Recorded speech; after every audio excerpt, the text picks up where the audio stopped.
Hey everyone, आज मैं आपको बुद्धिज्म और जैनिज्म के बीच में डिफरेंस बताने वाला हूं। इंडिया के जितने भी एग्जाम्स हैं starting from UPSC to state PCS और जितने भी सबऑर्डिनेट एग्जाम्स हैं उसमें ये एंशिएंट हिस्ट्री में से बहुत ही मेजर इंपॉर्टेंट टॉपिक बन जाता है जो कि एग्जाम में आता है। So let's get started. So देखिए, बुद्धिज्म और जैनिज्म में क्या डिफरेंस है। फर्स्ट ऑफ ऑल, यहां पर जो काउंसिल्स हुई ये 4 काउंसिल्स हुई और यहां पर 2 काउंसिल्स हुई। अब ये 4 काउंसिल्स बुद्धिज्म में कौन थी? तो फर्स्ट काउंसिल हुई थी राजगृह में, सेकंड वैशाली में और थर्ड पाटलिपुत्रा में और फोर्थ हुई थी कहां पर? कुंडलवन में। जो कि कुंडलवन कहां पर है? आज की डेट में कश्मीर में है, राइट। तो बुद्धिस्ट की 4 काउंसिल्स थी। इसमें जो फर्स्ट वाला हुआ था राजगृह में वो 483 बीसी में हुआ था, सेकंड वाला 383 में। आप इस तरीके से याद रख सकते हैं, 100 ईयर्स का गैप डिफरेंस, ठीक है।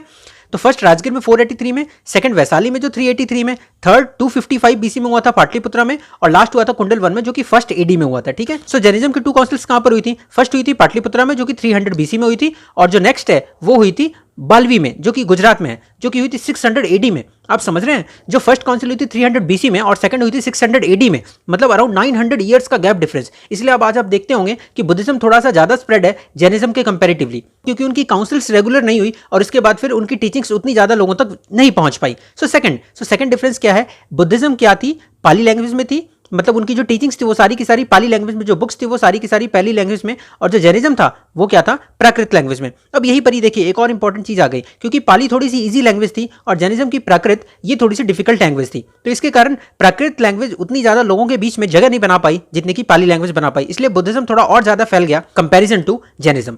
अब बुद्धिज्म में क्या था? बुद्धिज्म में 8 फोल्ड रूल्स दिए गए थे, लेकिन यहां पर बहुत ही डिफिकल्ट पाथ दिया गया था जिसे कि संलेखना विधि कहते हैं। अब देखिए, जो 8 फोल्ड पाथ थे वो कौन से थे? बहुत ही बेसिक 8 पाथ, जैसे कि आपका सही नजरिया होना चाहिए, राइट व्यू होना चाहिए, राइट आपका इंटेंशन होना चाहिए कोई काम करने में। इसके बाद फिर आप जो बोल रहे हैं राइट स्पीच होनी चाहिए। इसके बाद आपके सिर्फ स्पीच बोलने से नहीं होता, आपके कर्मों में भी वो दिखना चाहिए, राइट एक्शन होना चाहिए। इसके बाद फिर राइट लाइवलीहुड होना चाहिए, आपके रहने सहने का तरीका अच्छा होना चाहिए। उसका फिर आपका बुद्धि सही वे में, राइट कॉन्सेंट्रेशन होना चाहिए, राइट एफर्ट होना चाहिए। उसके बाद फिर राइट माइंडफुलनेस होना चाहिए। बस ये थे 8 फोल्ड पाथ, जो कि आप देखिए सारी की सारी नॉर्मल चीजें हैं कि आपको सही सोचना है, सही करना है, सही जीना है, सही एफर्ट करना है, दूसरों को परेशान नहीं करना है। तो ये 8 फोल्ड पाथ थे। लेकिन इसमें जो जैनिज्म में संलेखना विधि थी ये थोड़ी सी डिफिकल्ट थी, इसके कारण आपको भूखे प्यासे रह करके आपका जान त्यागना पड़ता था। तो ये थोड़ी सी डिफिकल्ट चीज हो जाती थी। अब देखिए, बुद्धिज्म में फीमेल्स को तो रिस्पेक्ट दी जाती थी अनडाउटेडली, लेकिन जैनिज्म में क्या था? Females were not given equal value as compare to the man. But how we can say this? So देखिए, जैनिज्म आप जानते हैं कि श्वेतांबर और दिगंबर में डिवाइड हो गया। तो देखिए, श्वेतांबर वाले थे, उनका यह मानना था कि फीमेल्स को भी एनलाइटनमेंट मिल सकता है।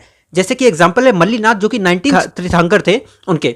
लेकिन दिगंबर का क्या कहना था? दिगंबर ये कहते थे कि नहीं, फीमेल्स को एनलाइटनमेंट नहीं मिल सकती है। और वो यहां तक कि ये भी कहते थे कि जो मल्लीनाथ हैं जो कि 19 तीर्थंकर हैं जैनिज्म के, वो मेल थे, फीमेल नहीं थे। देखिए, इतनी बड़ी कंट्रोवर्सी थी।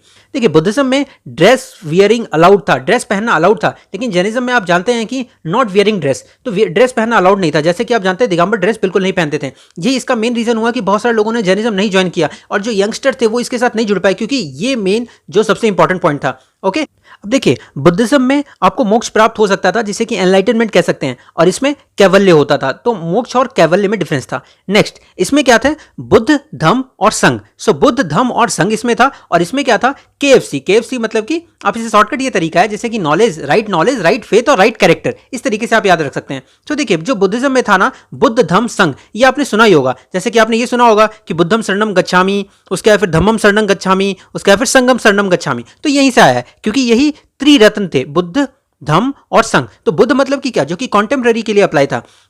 लेकिन जो धम्म था, धम्म मतलब कि वो टीचिंग जो कि आप बुक से ले सकते हैं, और जो संघ मतलब कि वो टीचिंग जो कि आप बुद्धिस्ट मॉन्क्स के साथ कम्युनिटी में जाकर के ले सकते हैं। और यहाँ पर राइट नॉलेज, राइट फेथ और राइट कैरेक्टर, जिसे कि आप केएफसी से डायरेक्टली याद कर सकते हैं शॉर्टकट के लिए। सो राइट नॉलेज, राइट फेथ और राइट कैरेक्टर, ये बहुत ही 3 पिलर्स थे किसके? जैनिज्म के। नेक्स्ट, इनके जो फाउंडर थे वो थे गौतम बुद्ध, और इनके जो फाउंडर थे वो कौन थे? महावीर स्वामी, जो कि महावीर स्वामी ने ही इनको पूरा का पूरा शेप दिया है। नेक्स्ट, यहां पर बुद्धिज्म में कहा गया था कि आपको नॉन वायलेंस के ऊपर फोकस करना है, वायलेंस नहीं करना है, और ये कैजुअली कहा गया था कि ठीक है।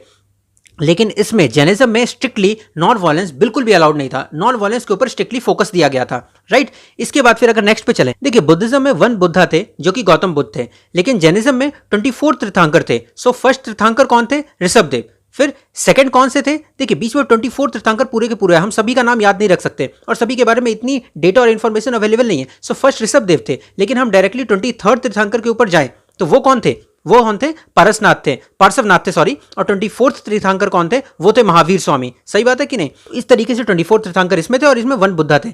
लेकिन यहां पर नॉट फॉलो ब्रह्मचार्य। बुद्धिज्म में ये फोकस दिया गया था कि आपको ब्रह्मचार्य फॉलो करने की जरूरत नहीं है। ब्रह्मचार्य मतलब कि आपको सब कुछ घर त्याग वाग करके सब कुछ एकदम उन्हीं के प्रति समर्पित हो जाना है। लेकिन इसमें आपको ब्रह्मचार्य को स्ट्रिक्टली फॉलो करना था। ब्रह्मचार्य मतलब सब कुछ आपको त्याग देना पड़ता था। इसी कारण कि बहुत सारी जो मेन पब्लिक थी वो इसमें नहीं जुड़ पाई, बहुत सारे लोग इसका सदस्य नहीं बन पाए, यंगस्टर सब कुछ छोड़ करके नहीं आना चाहते थे। लेकिन बुद्धिज्म में आप आसानी से सब काम करने के बीच में इसे कर सकते हैं। सो ये जैनिज्म में थोड़ा सा स्ट्रिक्ट पार्ट था, लेकिन बुद्धिज्म में थोड़ा सा लीनियंट पार्ट था। यही रीजन है कि बुद्धिज्म थोड़ा और ज्यादा स्प्रेड हो गया अशोका के थ्रू भी, और जैनिज्म उतना ज्यादा मोमेंटम गेन नहीं कर पाया।